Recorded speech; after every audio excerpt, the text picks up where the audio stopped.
যিশুর পশ্চাৎ চলো, এখানে সেখানে যে স্থান বলিবে, চলো চলো যিশুর পশ্চাৎ চলো, যে স্থানে তিনি আগে চলিবে। প্রভু, তোমার বাক্য আমার চিত্তের ধ্যান তোমার দৃষ্টিতে গ্রাহ্য হোক। আমেন। জয় যিশু।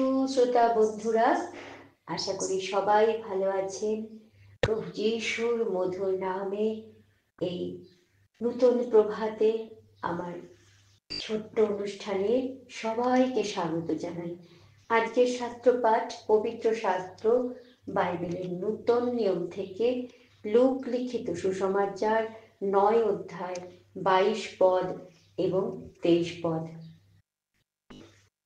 তিনি কহিলেন, মনুষ্যপুত্রকে অনেক দুঃখ ভোগ করিতে হইবে।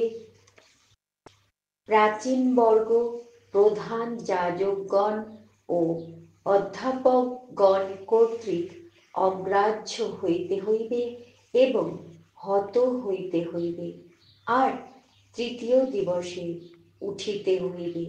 আর তিনি সকলকে বলিলেন, কেহ যদি আমার পশ্চাৎ আসিতে ইচ্ছা করে, তবে সে আপনাকে অস্বীকার করুক, প্রতিদিন আপন ক্রুশ তুলিয়া লউক এবং আমার পশ্চাৎগামী হোক। আমেন। ঈশ্বর তার আপন বাক্যে আমাদের সবাইকে আশীর্বাদ করুন। এখানে আমরা দেখি প্রভু যিশুর উক্তি। তিনি সমবেত মানুষকে কি জানালেন? তার যে দুঃখ ভোগ, মৃত্যু এবং পুনরুত্থান, সেই সম্পর্কে তিনি তাদের বললেন। আজ শুরু হলো বছরের চতুর্থ মাস, এপ্রিল মাস। এবছর 18 তারিখ আমরা সেই দিনটি, সেই পবিত্র পুণ্য শুক্রবার পালন করব, তাই না? যে দিনটিকে প্রভু ক্রুশে বলি হয়ে সেই মেষপালক আমাদের ভার ক্রুশে গ্রহণ করলেন। যখন 10 অধ্যায় 10 পদে তিনি বললেন, আমি উত্তম, যখন 10 অধ্যায় 11 পদে তিনি বললেন, আমি উত্তম মেষপালক, উত্তম মেষপালক মেষদের জন্য আপন প্রাণ সমর্পণ করেন। এখানে প্রভু তিনি কি করেছেন? উত্তম মেষপালক হয়েছেন, তাই তো তিনি মেষদের জন্য যে ক্রুশে প্রাণ সমর্পণ করবেন সেটা জানিয়েছেন। যখন 1 অধ্যায় 29 পদে আমরা দেখি বাপ্তাইজক যখন বলছেন, প্রভু যিশু যখন তার কাছে আসছেন বাপ্তিস্ম নিতে, তখন তিনি বলছেন কি, ওই দেখো ঈশ্বরের মেষ শাবক, যিনি জগতের পাপভার লইয়া যান। যখন বাপ্তাইজক তাকে কিন্তু বললেন তিনি মেষ শাবক। তিনি কেমন মেষ শাবক? যিনি জগতের পাপ ভার নিয়ে যাবেন। বাপ্তাইজক যখন এই ভাববাণী করলেন, আর সেটা সত্যি যখন হতে যাচ্ছে খুব সন্নিকট সেই দিন, তখন প্রভু যিশু স্বয়ং নিজের সামনে উপস্থিত সমস্ত মানুষের উদ্দেশ্যে তার যে কিরকম হবে এর পরের দিনগুলো সে সম্পর্কে বললেন। তিনি কি বললেন? তাকে অনেক দুঃখ ভোগ করতে হবে। হ্যাঁ বন্ধু, তাকে অনেক দুঃখ ভোগ করতে হয়েছিল। আমরা জানি তিনি যখন তার শিষ্যদের সঙ্গে সেই ভোজ গ্রহণ করছিলেন, সেই সময় নিস্তার পর্বের ভোজ যখন তারা গ্রহণ করলেন, সেই সময় তিনি বললেন, তাই না, তিনি তার বেশি দিন থাকবেন না। তিনি তাদেরকে যে কি করলেন? দ্রাক্ষারস দিলেন, রুটি দিলেন, তারপর আমার শরণার্থে তোমরা এটা করবে তিনি বললেন। তারপর তারা গেতসেমানি বাগানে প্রার্থনা করলেন। তিনি বললেন, কাল আর বেশিক্ষণ সময় নেই, তাই না, জেগে থাকো, প্রার্থনা করো। কিন্তু শিষ্যরা বারবার ঘুমিয়ে পড়ছিল, বললেন প্রভু, কিন্তু তারা বারবার ঘুমিয়ে পড়ছিল। তিনি যখন পিতার কাছে প্রার্থনা করছিলেন যে যদি সম্ভব হয় পিতা, এই পানপাত্র গ্রহণ করো আর ফিরিয়ে নাও, আর যদি না হয় তাহলে তাই হোক। তোমার ইচ্ছা পূর্ণ হোক। এইভাবে তিনি সবসময় এটাই প্রার্থনা করতেন, পিতো তোমার ইচ্ছা পূর্ণ হোক। আমাদের তো এইভাবেই প্রার্থনা করতে হবে বন্ধু। আমাদের বিষয়টা আমরা জানাতে পারি, কিন্তু আমাদেরকে বলতে হবে পিতো তোমার ইচ্ছা পূর্ণ হোক। মানে আমি চাইছি বলে না হোক, কিন্তু তোমার ইচ্ছার সাথে যদি আমার ইচ্ছাটা মেলে তবেই হোক, না হলে না হোক। এইভাবে তিনি প্রার্থনা করতেন। তিনি যখন সেই গেতসেমানি বাগানে প্রার্থনা করছেন, তখন তার ঘামগুলো রক্তের ফোঁটা হয়ে পড়ছিল। তারপর সেই সেই যে তার শিষ্য ইস্করিওতীয় যিহুদা, তিনি চুম্বনের মাধ্যমে প্রভুর সঙ্গে তাদের পরিচয় করিয়ে দিলেন। কে তাদের গুরু সেটা তিনি পরিচয় করালেন, আর শত্রুরা তাকে ধরে ফেললেন। তার এক শিষ্য কোনো এক জনের সেই মহাদাসের মহাযাজকের দাসের যে কান কেটে দিল, তখন তিনি সেটাকে জুড়ে দিলেন। তিনি কিন্তু জানেন এরপর কি কি ঘটনা ঘটতে যাচ্ছে, তাই বলে তিনি কিন্তু থেমে থাকেননি। তার দ্বারা যেটা সাধ্য সম্ভব, যেটা যে কাজটা করলেন তার দ্বারা তো সবই সম্ভব ছিল, তাই না? তিনি তো শত্রুদের কাছ থেকে সরিয়ে অদৃশ্য হয়ে যেতে পারতেন।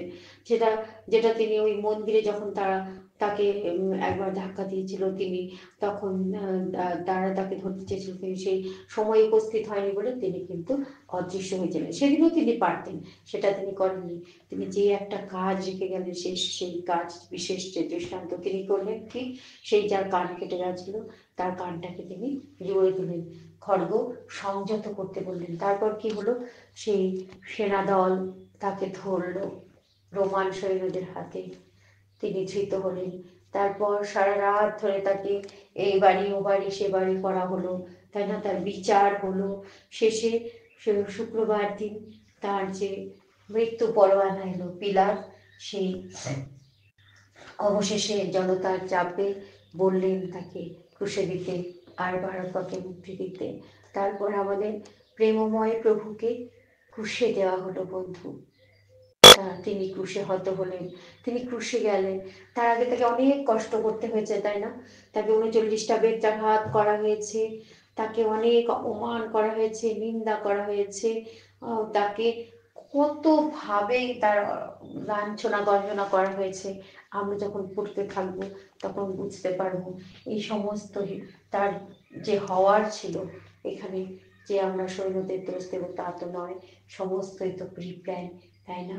শুধু তাদেরকে ব্যবহার করা হয়েছে এই কাজের জন্য, রোমান সৈনিকদেরকে, তাই না? তারা অনেক অপমান করলো, কেউ কেউ গায়ে থুথু দিল। তারপর সেই ক্রুশ তাকে বহন করানো হচ্ছিল, তিনি পারছিলেন না, কারণ তিনি তো 100% মানুষও ছিলেন, যেমন তিনি 100% ঈশ্বর ছিলেন। তিনি বারবার ক্লান্ত হয়ে পড়ছিলেন, তাই না? তখন একজন সেই কুলীনীয় সিমনের হাতে তার সেই কুশবাষ্ঠ দেওয়া হলো, গলগাথায় নিয়ে তাকে ক্রুশবিদ্ধ করা হলো, পেরেক গাঁথা হলো। তারপর অনেক অপমান সেখানেও করা হলো, কিন্তু প্রভু কি কোনো প্রতিবাদ করলেন? প্রভু কি আওয়াজ তুললেন? না, তিনি আমাদের সবার জন্য প্রার্থনা করলেন, তিনি ক্রুশে প্রাণ দিলেন। আর এই সমস্ত যে ঘটবে, তিনি আমরা দেখছি যে লোক 9 অধ্যায় 22 পদে তিনি বললেন যে তাকে দুঃখ ভোগ করতে হবে। তারপর প্রধান যাজক আর অধ্যাপক এদের কাছে তিনি অগ্রাহ্য হবেন। তারা যারা প্রধান যাজক, ফরিসীদের মধ্যে যারা প্রধান, তাদের কাছে তিনি অগ্রাহ্য হবেন। তারপর ক্রুশে হত হবেন। 3 দিন পর তিনি পুনরুত্থিত হবেন, যা আমরা পরবর্তীতে পাব। এই পুস্তকে আমরা পরে দেখব যে তার পুনরুত্থান হয়, তাই না? সেই প্রভু যিশু বলছেন, যদি কেউ আমার পশ্চাৎ আসতে ইচ্ছা করে তবে সে আপনাকে অস্বীকার করুক। আমরা যদি প্রভুর পশ্চাৎ চলতে চাই, তাহলে আমাদেরকে কি করতে হবে? নিজেকে অস্বীকার করতে হবে, অর্থাৎ আমিত্ব বোধকে অস্বীকার করতে হবে। আমাকে বললে হবে না প্রভু চলুন এইদিকে চাই, চলুন ওদিকে চাই। কি বলছে এই গানটা আমরা যে একটু শুনলাম, এখানে সেখানে যে স্থান বলবেন প্রভু, প্রভুর পেছনে আমাকে অনুসরণ করতে হবে, অর্থাৎ তিনি যেভাবে বলবেন সেভাবে চলতে হবে। তাই তো নিজেকে অস্বীকার করতে হবে। নিজেকে নিয়ে, আমিত্বকে নিয়ে প্রভুর পশ্চাতে চলা যায় না, অর্থাৎ প্রভুকে অনুসরণ করা যাবে না বন্ধু। তিনি আহ্বান করছেন নিজের সমস্ত আমিত্বকে সমস্ত আমিত্বকে অস্বীকার করে প্রভুর অনুকরণকারী হতে হবে, নিজের ক্রুশ বহন করতে হবে, তবে প্রভুর পশ্চাৎ আমরা চলতে পারবো। আমরা কি সকালে এই ব্রত নিতে পারি বন্ধু, যে আমি আজ থেকে প্রভুর পশ্চাৎ চলবো? যদি কোথাও পিছিয়ে পড়েছি, প্রভুর প্রভুর কাছ থেকে দূরে সরে গেছি, তাহলে আমরা এই মুহূর্তে সম্পূর্ণভাবে নিজেকে প্রভুর ক্রুশতলায়, প্রভুর চরণে সঁপে দিই। যেখানে আমরা একবার কল্পনা করি প্রভু ক্রুশে রয়েছেন, তার দুই পাশে দুই দস্যুকে রাখা হয়েছে। প্রভু কি দস্যু ছিলেন? প্রভু তো রাজাদের রাজা, প্রভুদের প্রভু। সেই প্রভুর দুই পাশে দুই দস্যুকে রাখা হলো। সেখানেও এক দস্যু প্রভুর কাছে নিজেকে সমর্পণ করলো, অর্থাৎ তার আমিত্বকে ছেড়ে দিল, তাই না? প্রভুকে কি বলল? যে আপনি যখন পরম দেশে অর্থাৎ স্বর্গে যাবেন তখন আমাকে স্মরণ করবেন। কিন্তু আরেক দস্যু কি করতে লাগলো? প্রভুকে কি বললো? তুমি তো সবকিছুই পারো, তাহলে নিজেকে রক্ষা করো, আমাদেরকেও রক্ষা করো।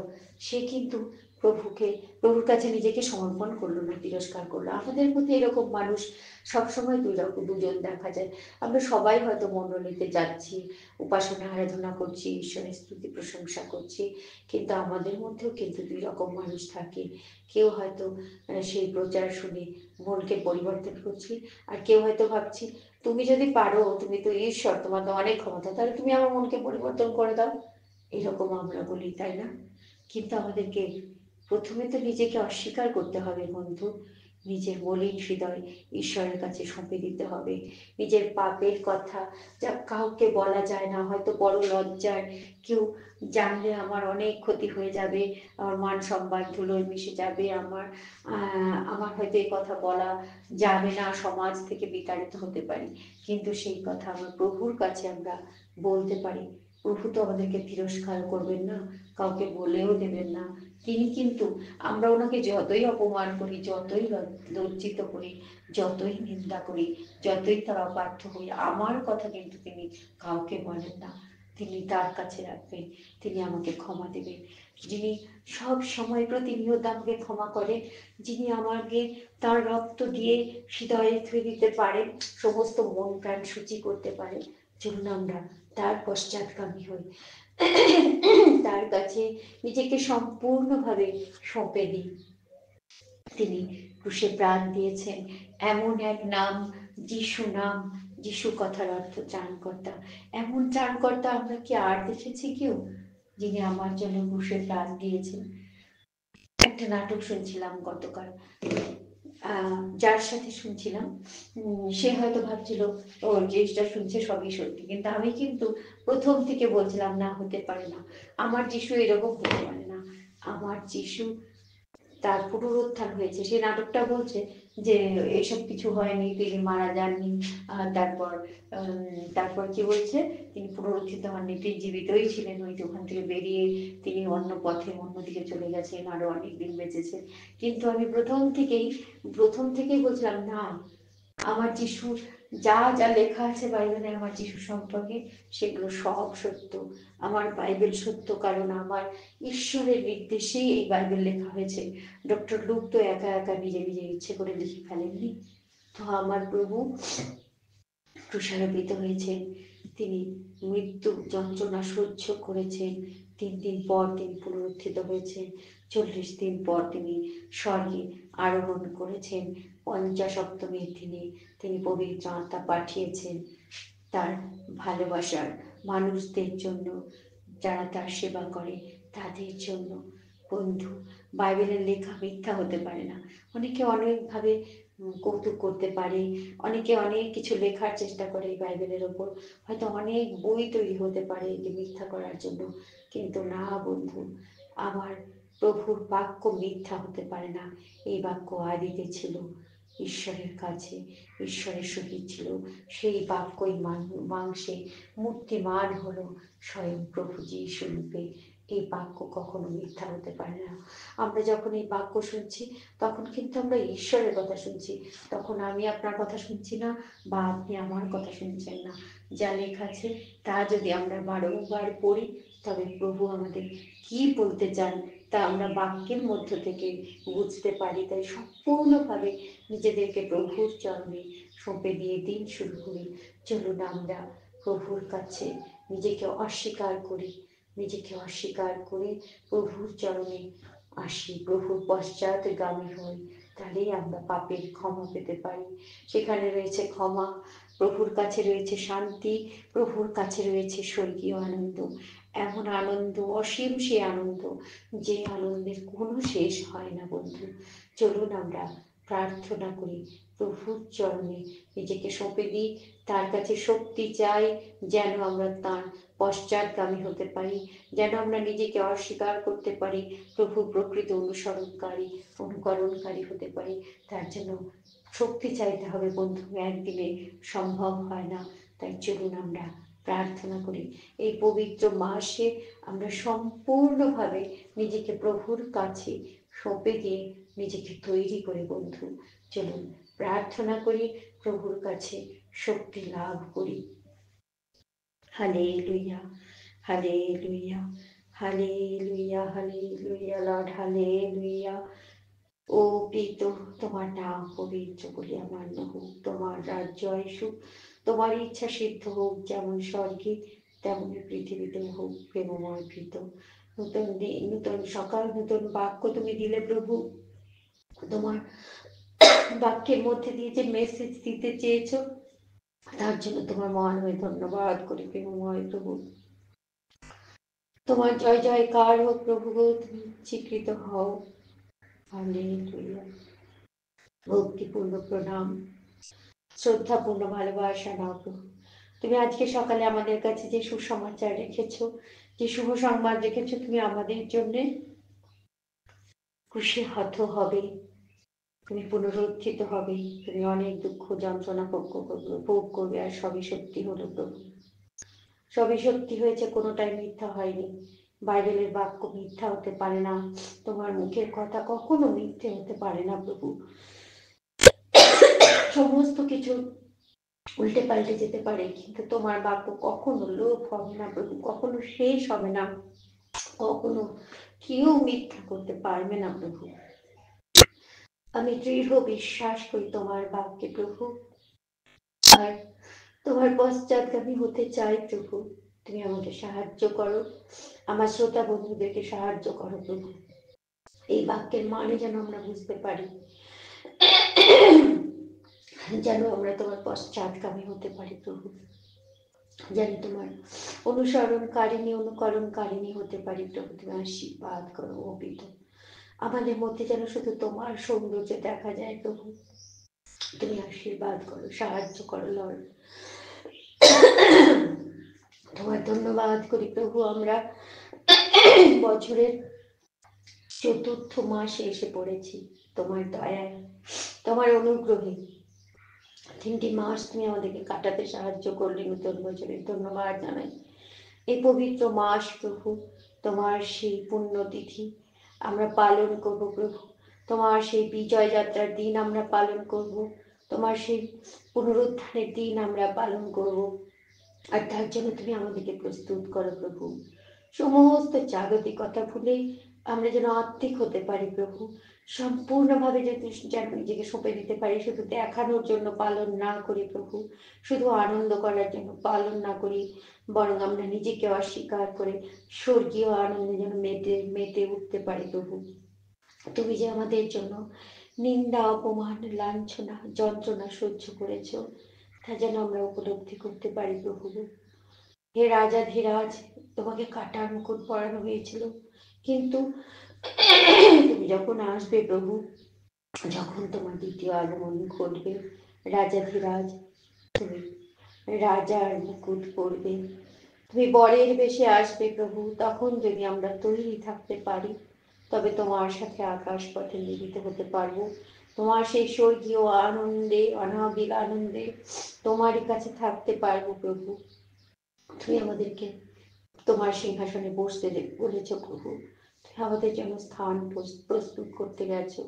তাই আমরা যেন নিজেকে প্রস্তুত করতে পারি সেই যে পবিত্র মুহূর্তের জন্য, তোমার সেই দ্বিতীয় আগমনের জন্য। তুমি আমাদেরকে সাহায্য করো, ধন্যবাদ জানাই পবিত্র আত্মা, তুমি এসেছো, আমাদের সে বাক্য পাঠ, আলোচনা, প্রার্থনা সবই তুমি দেখছো, যা তোমার দৃষ্টিতে গ্রহণযোগ্য সেই আশীর্বাদ তুমি করেছো।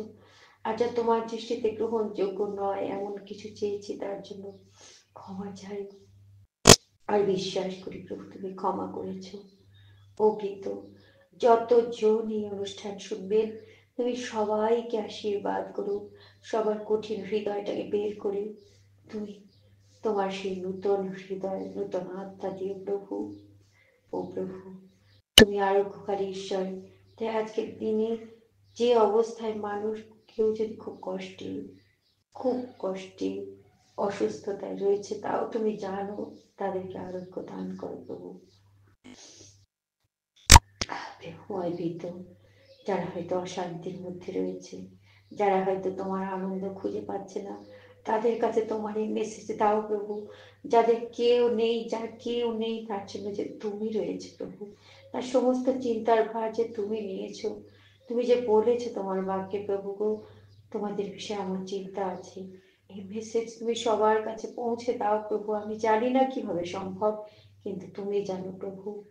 সবার কাছে তোমার সেই শান্তির বাণী, সুস্থতার বাণী, তোমার সেই পুনরুত্থানের বাণী, স্বর্গারোহণের বাণী তুমি পৌঁছে দাও কিন্তু, এই অনুরোধ করি। তোমার এই পাপিনী মেয়েকেও তুমি ক্ষমা দিয়েছ, তোমার বাক্য পাঠ করার, আলোচনা করার সুযোগ দিয়েছ। ও কত বই বাইবেল ব্রেকে তুমি জোগাড় করে দিয়েছ। বারংবার তোমার মহানামে ধন্যবাদ করি। যতই ধন্যবাদ করি কিছুতেই হয় না কমপ্লিট প্রভু, কারণ তোমার মহা দয়া রয়েছে প্রভু। কোটি কোটি ধন্যবাদ জানাই। না চাইতে তুমি অনেক বেশি দিয়েছ প্রভু, ধন্যবাদ করি তোমায়। সাধারণ মেয়েকে তুমি ব্যবহার করেছ তোমার রাজ্য বিস্তারের কাজের জন্য, এই সাধারণ মোবাইলের মধ্যে দিয়ে ধন্যবাদ জানাই প্রভু। সুন্দর সুযোগের জন্য যতজন এই বাক্য শুনবেন, এই প্রার্থনা শুনবেন, গান শুনবেন, সবাই যেন আশীর্বাদিত হন প্রভু। তুমি আশীর্বাদ করো। এবং যিনি আমাকে সাহায্য করেন প্রত্যেক দিন এই প্রোগ্রাম চ্যানেলে আপলোড করতে, তুমি তাকেও আশীর্বাদ করো। সেও যেন আমার যিশু নামে পরিত্রাণের আনন্দ, মুক্তির আনন্দ লাভ করে প্রভু। তুমি আশীর্বাদ করো দয়াময়। ও প্রেমময় প্রভু, তুমি উচ্চীকৃত হও, গৌরবান্বিত হও, মহিমান্বিত হও প্রভু। পৃথিবীর প্রথম থেকে শেষ প্রান্ত পর্যন্ত তোমার জয় জয়কার ছড়িয়ে পড়ুক প্রভু। সমস্ত মানব জাতি যেন শুধু তোমার জয় জয়কার করতে পারে, সেই দিন তুমি দাও কিন্তু, এটাই তোমার কাছে অনুরোধ করি। ধন্যবাদ জানাই আমাদের এই সুন্দর সময় সুযোগ দেওয়ার জন্য, তোমার কাছে আমাদের প্রার্থনা রাখার সুযোগ করে দেওয়ার জন্য, তোমার বাক্য শোনার জন্য। মহানামে ধন্যবাদ করতে করতে প্রেমময় স্বর্গের জীবন্ত প্রভু, প্রিয় বন্ধু, মৃত্যুঞ্জয়ী প্রভু যিশু, এই ছোট্ট প্রার্থনা তোমার চরণে রাখি, দয়া করে শ্রবণ ও গ্রাহ্য করো। Amen, amen, amen. Praise the Lord. হে আমাদের স্বর্গস্থ পিতা, তোমার নাম পবিত্র বলিয়া মান্য হোক, তোমার রাজ্য আসুক, তোমার ইচ্ছা সিদ্ধ হোক, যেমন স্বর্গে তেমনি পৃথিবীতেও হোক। আমাদের প্রয়োজনীয় খাদ্য আজ আমাদিগকে দাও, আর আমাদের অপরাধ সকল ক্ষমা করো, যেমন আমরাও আপন আপন অপরাধীদিগকে ক্ষমা করিয়াছি। আর আমাদিগকে পরীক্ষাতে আনিও না, কিন্তু মন্দ হইতে রক্ষা করো, কারণ রাজ্য, পরাক্রম ও মহিমা যুগে যুগে তোমারই নামে হোক। Amen, amen, amen. জয় যিশু। ভালো থাকবেন শ্রোতা বন্ধুরা।